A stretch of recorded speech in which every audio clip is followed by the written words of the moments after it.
Hi guys, I'll give you some update lang dito regarding kay Hamster Combat, how to earn more even you are offline, no? So, since I started giving perspective dun sa first video natin, ang dami mga nagtatanong dito, especially siguro dun sa mga kaka-explore lang din itong application na ito guys, no? Pero today, let's discuss you can earn even you are offline. So, yun, dito sa Profit per Hour, we'll discuss this as well kasi isa sa mga nakikita natin dito, other option while you are offline you can earn Hamster Combat dito guys, no, and other options pa. So andito tayo ngayon sa pinaka dashboard niya. So punta muna tayo dito guys sa pinaka mine, no? So punta tayo dito sa mine. So dito guys sa mine, as you can see, there's a certain level, no, like for example level 8 itong sa Ethereum pairs. So meaning ito is that if we can see on the exchange dito siya magre-reflect guys, no. So meaning this one, once you upgraded dito sa may mine, ito yung pinaka profit per hour mo, no. So like for example, let's go to mine. I just upgraded this Ethereum pairs, and like for example, let's upgrade one like BTC pairs. So let's check and go ahead.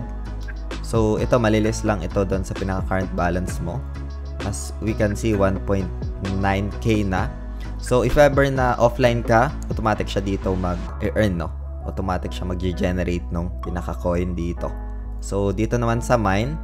And then, check ulit natin. Like, for example, sa fun tokens. So, upgrade lang tayo dito kaso kailangan ng 11k, no? So, let's go ahead lang. Mag-add siya dito ng 1k. So, meaning nasa 2.92k guys, no. So nabawasan lang yung pinaka-balance natin dito.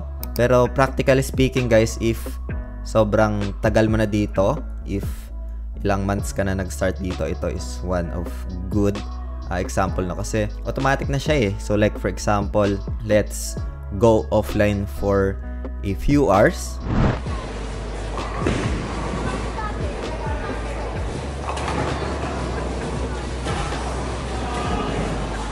Then balik lang ulit tayo dito to play. So wait lang natin siya na mag-load. And as we can see, meron tayo ditong nakukuha guys.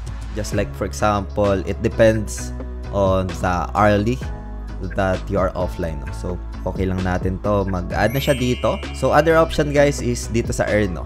So you can just like for example dito sa video, pero kailangan dito ng certain hours.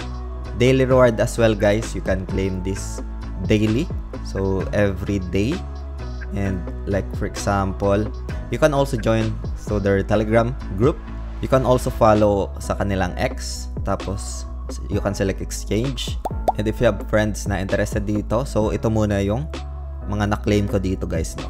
So dito guys sa airdrop, I'll give you perspective maybe tomorrow on how to connect this wallet. So stay tuned, please like this video and subscribe, turn all the bell icon para ma-notify kayo dito sa mga updates natin na ginagawa sa ating YouTube channel. So just like kay Natcoin, no. So for now, let's go back on the exchange. So dito guys, no, isa sa mga good example is that yung profit per hour guys, no. So dito, so like other example, PR and team, so you can go ahead and upgrade. Okay, and let's check other.